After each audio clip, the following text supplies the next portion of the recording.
সবচাইতে ভয়ঙ্কর অভিজ্ঞতা, কোন প্রাণীর জন্য সর্বোচ্চ এবং সবচাইতে ভয়ঙ্কর অভিজ্ঞতা হচ্ছে মৃত্যু। এবং এত ভয়ঙ্কর অভিজ্ঞতা, এই অভিজ্ঞতাটা কারো কাছে শেয়ার করে যাওয়া যায় না। মরার সময় কেউ বলে যেতে পারছিল আমার মরতে এমন লাগছে, কইতে পারছে? কেমন লাগছে বলতে পারে? বলা যায় না। তার আগেই চলে যেতে হয় শৈশব, কৈশোর, যৌবন, বার্ধক্য, প্রৌঢ়ত্ব, হ্যাঁ, বয়সের ছাপ, কালো চুল দাড়ি সাদা হয়ে যাওয়া, দাড়ি চুলের শুভ্রতা, দুর্বলতা। This is the circle of life. ছোট্ট ছিলাম, বড় হলাম, সিঙ্গেল ছিলাম, ডাবল হলাম, তারপরে বাবা হলাম, তারপরে শ্বশুর হলাম, তারপরে নানা হলাম, তারপরে চলে যেতে হবে। This is the circle of life. বিশ্বনবী বললেন আমার উম্মতি মা বাইনা সিত্তিনা ইলা সাবঈন, আমার উম্মতের গড় বয়স হলো 60 থেকে 70। এই উম্মতের গড় বয়স কত? 60 থেকে 70। ওয়া আকাল্লুহুম মাইয়াজুজু জালিক, অল্প কিছু মানুষ আছে যারা 70-এর বেশি হায়াত পায়। এখানে 70-এর বেশি আছেন কারা? হাত তোলেন দেখি তো। কয়জন? একজন, দুইজন, তিনজন। মাশাআল্লাহ, আল্লাহ আরো হায়াত দেখ, আল্লাহ এদেরকে আরো হায়াত দারাজ করুক। চিল্লায় বলেন আমিন।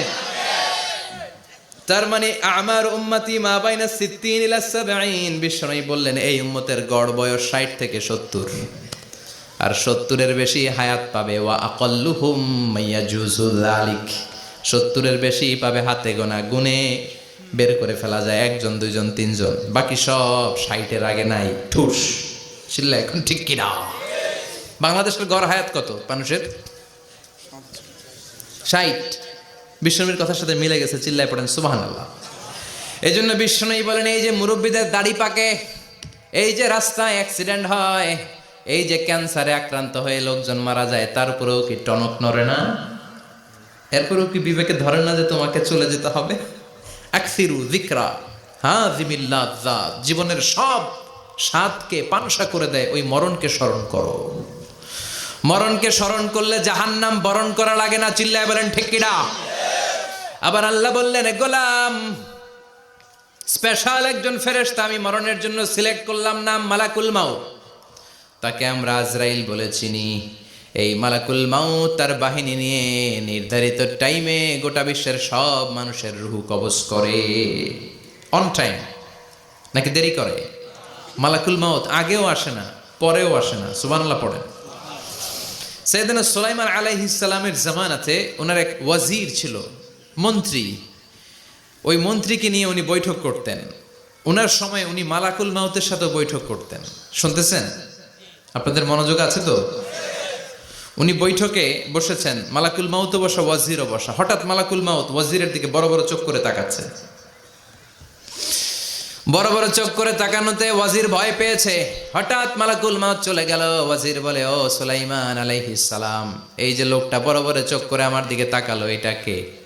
সাইয়েদনা সুলাইমান বলে হাদা মালাকুল মাউত। যে বর্ণনাটা বলছি এটা হাদিস না, এটা হচ্ছে ইসরাইলিয়া, জিউস ট্র্যাডিশন।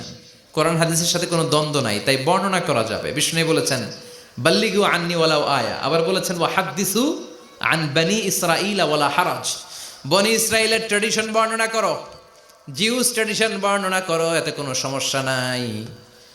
ওয়াজির বলে ও সাইয়েদনা সুলাইমান, বড় বড় চোখ করে যে তাকালো লোকটাকে? সাইয়েদনা সুলাইমান বলে হাদা মালাকুল মাউত, এটা মৃত্যুর ফেরেশতা। ওয়াজিরের কলিজায় পানি নাই। এটা কি ফেরেশতা? শুনে তো পিলে চমকে গিয়েছে। কয় কি? মালাকুল মাউত তো আমার চিনে ফেলাইছে, বাড়ি চিনে ফেলছে, আমার খবর আছে। সাইয়েদনা সুলাইমান আলাইহিস সালাম জিনদেরকে দিয়ে কাজ করাতেন, মেঘমালাকে দিয়ে কাজ করাতেন, বিশাল সিংহাসন নিয়ে পৃথিবীর প্রাচ্য থেকে পাশ্চাত্যে ঘুরে বেড়াতেন। সাইয়েদনা সুলাইমানকে ওয়াজির বলে ও সুলাইমান, মেঘমালাকে আদেশ করে দেন আমি আর এই ফিলিস্তিনের ভূখণ্ডে থাকতে চাই না। আকাশের মেঘমালার উপরে আমারে বসিয়ে দেন, আর বলে দেন আমারে নিয়ে যেন আকাশের মেঘমালা হিন্দুস্তানের ওই দূর পর্বতে রেখে আসে। আকসা আল হিন্দ, হিন্দের সবচেয়ে দূরবর্তী জায়গায় যেন আমারে রেখে আসে। সাইয়েদনা সুলাইমান বললেন আকাশের মেঘ যাও, আমার ওয়াজিরকে নিয়ে হিন্দুস্তানের একটা উপদ্বীপে রেখে আসো। রেখে আসা হলো। কিছুক্ষণ পর মালাকুল মাউত সাইয়েদনা সুলাইমানের কাছে হাজির। সাইয়েদনা সুলাইমান বললেন, ও মালাকুল মাউত, কই ছিলা?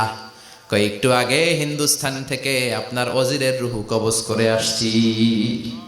সুবহানাল্লাহ পড়েন। এমন কথা, তুমি ওইখানে গেলা কেন? কয়, রব্বুল আলামিন কিছুক্ষণ আগে আমার কাছে পায়গাম পাঠিয়েছে, যাও সাইয়েদনা সুলাইমানের ওয়াজিরের রুহুটা কবজ করো।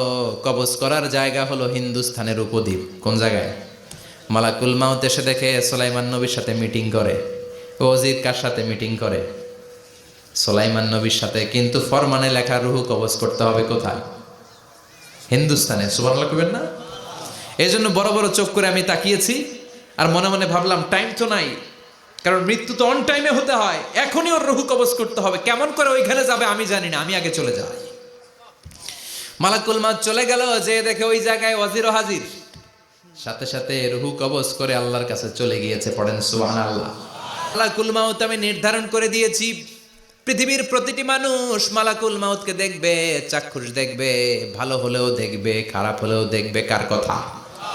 ভালো মানুষ যদি হয়, আল্লাহওয়ালা যদি হয়, ইসলাম প্রিয় যদি হয়, ডানপন্থী যদি হয়, মৃত্যুর সময় মালাকুল মাউত আলা সূরাতি শাবিন আলা আহসানি সূরা, একজন যুবকের আকৃতিতে চমৎকার ধবধবে সাদা একটা জুব্বা পরে, জান্নাত থেকে জান্নাতি কাফন নিয়ে, হানুত মিন হানুতিল জান্নাত, জান্নাতের সুগন্ধি নিয়ে মুমূর্ষু রোগীর মাথার সামনে এসে বসে যায় আর দেহটার ইঙ্গিত করে বলে, ইয়া আইয়াতুহান নাফসুত তাইয়্যিবা, ও পবিত্র আত্মা।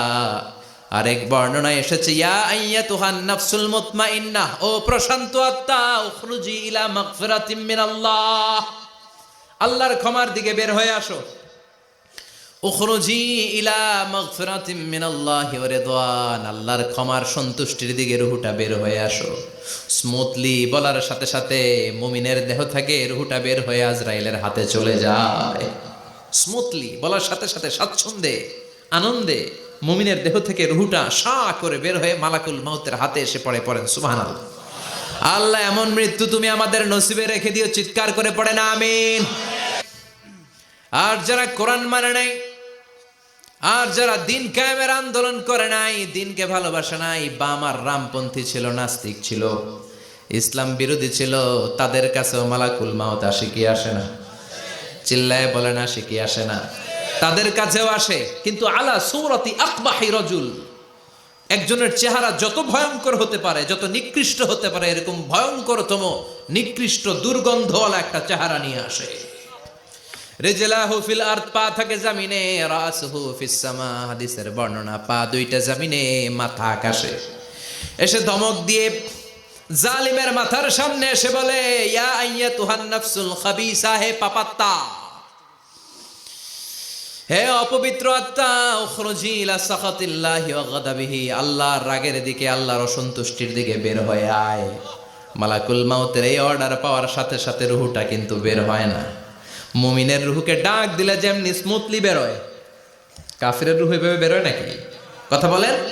রুহুটা ডানে যায়, ফাতাতাফাররাক, একবার রুহুটা ডানে যায়, আবার রুহুটা বায়ে যায়, আবার সামনে যায়, পায়ে যায়, হাতের মধ্যে ঢুকে ডানে বায়ে যায়। মালাকুল মাউত আবার ধমক দিয়ে বলে, ইয়া আইয়াতুহান নাফসুল খাবিসা, পাপাত্তা, বের হয়ে আয়। রুহুটা আবার ডানে যায়, বায়ে যায়, সামনে যায়, পেছনে যায়। এবার ঘপাস করে মালাকুল মাউত রুহুকে ধরে টান মারে। সারা দেহটা থেকে প্রাণ রস সিক্ত করতে করতে দেহ থেকে রুহুটাকে টেনে হিচড়ে বের করে আনে। আর মুমূর্ষু রোগীটা চিৎকার মারতে থাকে। পড়েন না আউযু বিল্লাহ। একটা জীবন্ত ছাগল